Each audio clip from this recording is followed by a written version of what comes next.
भारत और पाकिस्तान, दो पड़ोसी लेकिन दो ध्रुव। 1947 में बंटवारे के बाद से ही इन दोनों देशों के बीच एक अदृश्य आग जल रही है। आज हम जानेंगे कैसे इस आग ने समय के साथ युद्ध और सीमा संघर्षों का रूप लिया। सुनेंगे एक इतिहास, खून और राजनीति की कहानी। 1947 में ब्रिटिश शासन का अंत हुआ और जन्म हुआ दो देशों का, भारत और पाकिस्तान। लेकिन उसी समय कश्मीर को लेकर शुरू हुआ विवाद। राजा हरि सिंह चाहते थे स्वतंत्र रहना, लेकिन पाकिस्तान समर्थित कबायली लड़ाकों ने कश्मीर पर हमला कर दिया।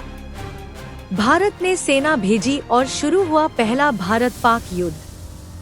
इस युद्ध के बाद संयुक्त राष्ट्र के हस्तक्षेप से लड़ाई तो रुकी, लेकिन कश्मीर का एक हिस्सा पाकिस्तान के कब्जे में चला गया, जिसे आज आजाद कश्मीर कहा जाता है।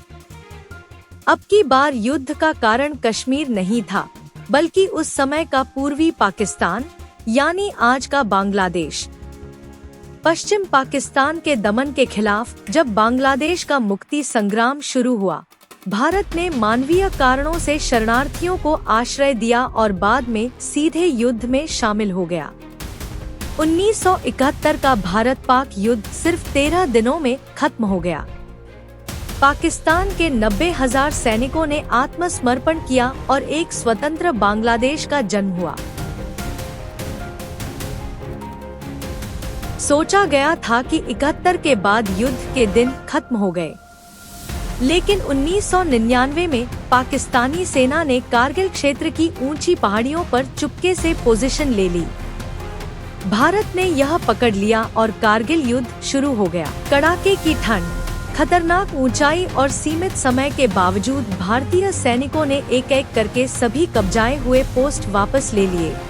आधुनिक समय में भी युद्ध थमा नहीं है, बस उसका रूप बदल गया है। Surgical strike 2016, Balakot air strike 2019, ये सब सीमा पर बढ़ती तनाव की ही कड़ी है। पुलवामा हमले में 40 भारतीय जवानों के शहीद होने के बाद भारत ने पाकिस्तान के अंदर घुसकर एयर स्ट्राइक की। पाकिस्तान ने भी पलटवार किया। सीमा पर लगातार सीज फायर उल्लंघन होते रहते हैं।